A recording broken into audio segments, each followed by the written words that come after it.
Le CFC reprend avec Burger King.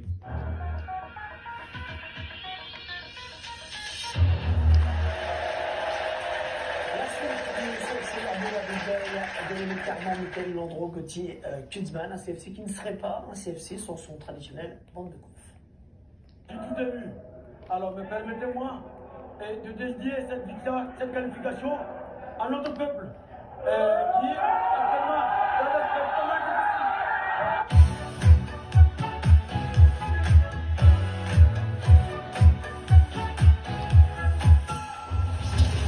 Aujourd'hui, on n'a pas un bon sentiment parce que hier, dans la nuit, j'ai pas dormi tout le temps aux toilettes, vomi, diarrhée. On a beaucoup de problèmes, on n'a pas toujours de chance. Qu'est-ce qui est arrivé à votre terrain cette... Le terrain, je sais pas. Je sais pas. Faut demander aux personnes concernées. Hein. Moi, quand je demande, on me répond que je suis pas jardinier, donc je peux pas vous répondre. En première mi-temps, on a souffert, notamment. Pardon, pétard. Je garde de très très bons souvenirs de Michel. Voilà.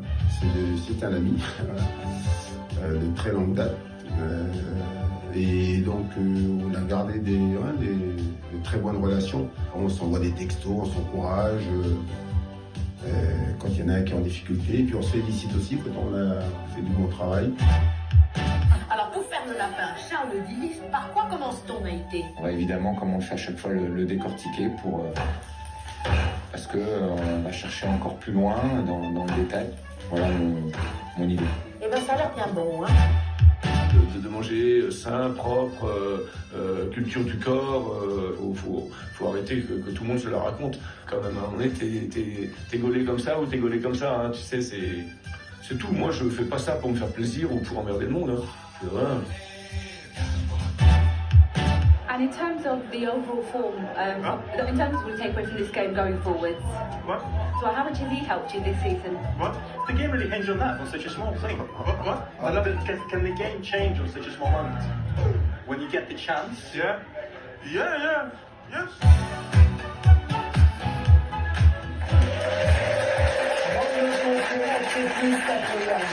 C'était le pauvre Mateta. Quand on arrive en Angleterre, ils font aucun effort. Hein, les joueurs. Ils font aucun effort, mais c'est aussi parce qu'on ne dit pas l'accent qu'il peut y avoir de la part de celui qui vous intervient. C'est toujours le problème. C'est le problème. On parlait des vrais Anglais, de toutes les contrées anglaises. On va parler de l'OM Project maintenant, qui ne fait plus rire personne après les échecs du Dortmund Project. Pablo Longoria semble avoir ramené de la sérénité sur le terrain, mais aussi en coulisses, à l'Olympique de Marseille. Antoine Huguet, Alexandre Jean-Pierre, Lionel Girard ont passé leur semaine dans la cité phocéenne.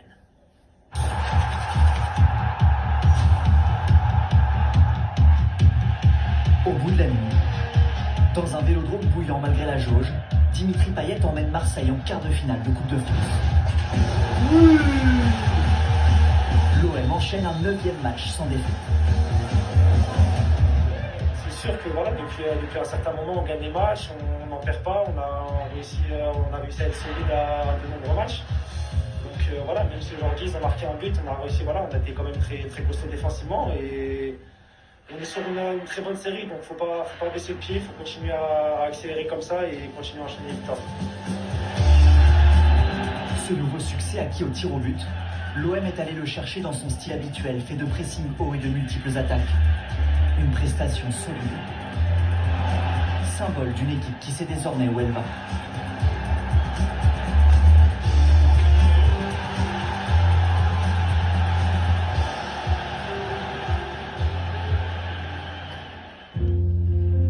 À Marseille, on le sait, de la forme de l'OM dépend l'humeur de la ville. Et si le soleil n'est jamais vraiment parti, l'équipe est aujourd'hui métamorphosée. C'est vrai qu'il y a une énergie qui s'est créée autour de ce nouveau management, de cette équipe, de ces nouveaux joueurs, qui font qu'il y a quelque chose de positif au sein du club, au sein de la ville, et c'est quelque chose qui manquait. En début de saison, l'OM est en reconstruction avec un effectif renouvelé à 80%. L'équipe de Jorge Sampaoli séduit par son jeu débridé, mais laisse encore trop de points en route. A gente começou pouco diferente do que a gente está agora, né? Eu acho que até a nossa forma de jogar, quando perdia a bola, a gente tinha que mudar a nossa forma de jogar rapidamente e atrapalhava pouco, né? Às vezes pegava a gente de surpresa até mudar. Ces déséquilibres ont fait que l'OM a encaissé énormément de buts et il y a eu une bascule qui s'est effectuée dans l'esprit de Georges Sampaoli, c'est le match contre Lens à domicile.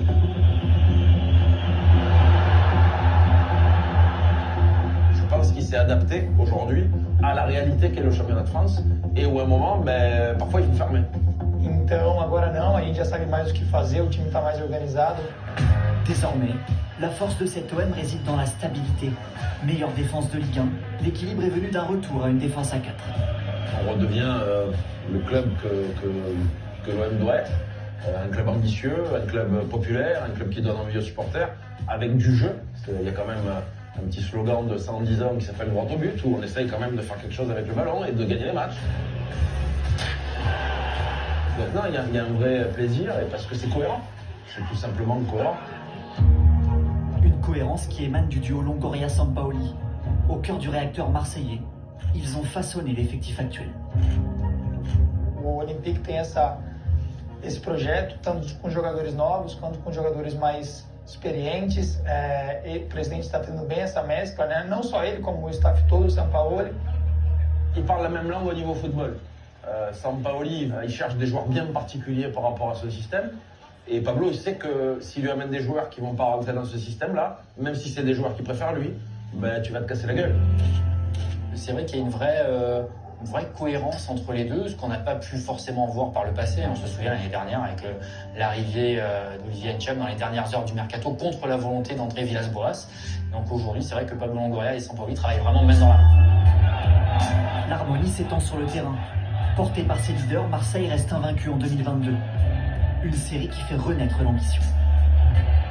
Qualification en Ligue des Champions et la suite logique du projet de l'Olympique de Marseille. Aujourd'hui, on n'est qu'au début de la reconstruction et du nouveau projet. Qu'est-ce qui va manquer? La continuité, les résultats, retourner en Champions League, faire bonne figure en Champions League, parce que les Marseillais qui l'ont gagné n'ont pas envie de prendre des claques à chaque fois qu'on y va. A gente tem objetivos grandes, né? Claro que pelo Olympique ser clube muito grande, a gente quer ser campeão francês. Sabemos que é difícil, mas a gente tem isso em mente e vamos atrás disso. E com certeza também o nosso grande objetivo também é conseguir essa vaga direta para a Champions League. Pour parvenir à ces objectifs, Marseille se sait bien gardé, en quête du chemin qui la ramènera vers les sommets.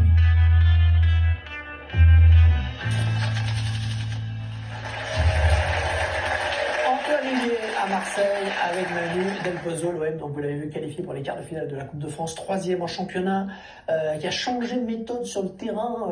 Luan Pérez en parlait, c'est vrai que c'était un peu foufou au départ, open bar, et puis on a vu par exemple à Lens la semaine dernière, à Bollaert, que Marseille avait densifié sa défense. Oui, un des meilleurs matchs cette saison de l'Olympique de Marseille, un match référence, maîtrisé, avec 3 éléments intéressants à décrypter dans ce jeu marseillais. La première caractéristique de cette réussite, Habib, c'est une possession souvent très large, mais qui peut parfois paraître stérile, mais elle use l'adversaire. Oui, elle use l'adversaire parce qu'elle les fait courir de droite à gauche. Je trouve qu'il y a beaucoup de patience, il y a beaucoup de qualité technique, de déplacement aussi. C'est souvent Guendouzi qui vient justement jouer ce premier relais, mais on le voit à l'image de Rongier, par exemple, là, qui est presque comme un excentré droit, ce qui permet à Under de rentrer à l'intérieur. Je trouve qu'ils ont beaucoup progressé sur cet aspect-là, sur l'aspect technique. Deuxième élément important, on l'a entendu avec Luan Pérez dans le sujet, c'est le pressing et le contre-pressing pour récupérer le ballon très rapidement. Oui, exactement. Ils arrivent à mettre beaucoup d'intensité dans ces phases de jeu-là, avec des joueurs très très hauts. Lorsqu'on voit par exemple la position de Saliba, c'est un défenseur central, il est déjà en marquage préventif 20 mètres devant sa ligne médiane. Encore une fois, c'est aussi le profil des joueurs qui valide cet objectif-là de Sampaoli, c'est que Saliba va très très vite, il est bon dans l'impact, il est bon dans le duel, donc il peut se permettre d'être 15-20 mètres devant sa ligne médiane parce qu'il a cette capacité à revenir défensivement. Et dernier point, c'est la sécurité défensive apportée notamment, c'était le cas la semaine dernière face à Lens, hier encore contre Montpellier, par le positionnement de Camara qui vient se glisser sans le ballon dans la ligne défensive. Oui, c'est ce qu'on appelle des systèmes hybrides, c'est-à-dire que Camara est un 6 lorsqu'ils ont le ballon, lorsqu'ils ne l'ont pas, il vient se glisser entre les deux centraux, du coup on a une défense en 5-4-1, en tout cas un système en 5-4-1. Il a aussi, lui, de par son profil, cette faculté déjà à très bien défendre entre les deux centraux et à sortir le ballon parce qu'il est très très bon techniquement. C'est une adaptation de Sampaoli, on dit souvent que c'est l'adaptation à la Ligue 1. Pour moi, c'est l'adaptation surtout au profil qu'il a à sa disposition, ce qu'il fait avec Saliba, ce qu'il fait avec Rongier, ce qu'il fait avec Camara. C'est parce que ces joueurs-là ont déjà une intelligence tactique pour le faire. et surtout il s'adapte à ce genre de position. Et aujourd'hui en Ligue 1, seul le Paris Saint-Germain a plus le ballon que l'Olympique de Marseille. On est à 62% de possession pour les Marseillais cette saison en Ligue 1. L'axe d'amélioration maintenant pour l'OM, c'est malgré cette capacité à garder le ballon, c'est se créer plus d'occasions. C'est seulement la 9e attaque de Ligue 1 et la 9e équipe en expected goals, les buts attendus. Marseille, vous le voyez, est dans la moyenne, comme on le voit sur ce graphique-là. La grande force marseillaise, ça c'est clair, c'est la solidité défensive. C'est la meilleure défense du championnat cette saison, seulement 16 buts encaissés. Et c'est aussi la deuxième équipe qui subit le moins de tirs. C'était caricatural hier dans le match de Coupe de France contre Montpellier. Il y a une équipe de Marseille qui maîtrise totalement son sujet, qui maîtrise le terrain, qui maîtrise le jeu, mais qui ne convertit pas assez pour se mettre à l'abri. Et le résultat des courses, c'est passé au tir au but. Au-delà de ça, quand même, il y a cette sérénité globale dans le club, le sportif qui travaille avec les dirigeants qui travaillent avec le sportif. Quand on laisse un petit peu de temps et qu'il y a une cohérence d'en haut, c'est-à-dire le président qui est aussi responsable du recrutement, qui est aussi celui qui a choisi l'entraîneur, qui choisit les joueurs, pour mettre son entraîneur dans les meilleures conditions, c'est-à-dire que l'entraîneur il se sent protégé. Et après, il y a beaucoup de caractère. Et je trouve que les joueurs, leur critère, c'est ils vont chercher des joueurs de caractère. Et je trouve qu'à Marseille, c'est quand même quelque chose de très important. Et sportivement, l'intelligence, et la Bible l'a dit, je trouve que Sampaoli s'est adapté à la qualité individuelle de ses joueurs. Les déséquilibres, il les a changés de côté. Il a mis beaucoup de déséquilibres autour de Saliba parce que individuellement, il est exceptionnel, il peut rattraper des coups. Et ils sont en train de progresser et être consistants. C'est un club qui a besoin de sérénité. On l'a vu beaucoup dans le documentaire et je pense que Longoria a vraiment métamorphosé l'ambiance qu'il y a dans ce club au niveau du recrutement, beaucoup plus d'anticipation et d'intelligence. On voit encore une recrue qui arrive hier, Gigot. On sent qu'il a toujours un petit train d'avance finalement sur l'intégration des recrues et la symbolique. C'est comment les recrues qu'il a ramenés, Guendouzi, Under, se sont intégrés dans cet effectif-là. C'est une vraie réussite et je pense que c'est fait avec beaucoup de réflexion et c'est pour ça que ça fonctionne. Au niveau mercato, effectivement, vous le disiez, Gigot s'est ficelé, si vous me passez l'expression. Ils ont quand même des soucis parce que Camara a de grandes chances de partir gratuitement du club. Il n'a toujours pas signé le renouvellement de contrat. L'équipe qui est au coude à coude avec l'OGC Nice, ils sont loin derrière, aussi bien Nice que Marseille que du Paris Saint-Germain, qui est déjà focalisé sur son rendez-vous de Ligue des Champions le 15 février contre le Real Madrid, avec une question qui va se poser pour Mauricio Pochettino. Est-ce qu'il faut faire jouer Sergio Ramos contre le Real, la légende madrilène?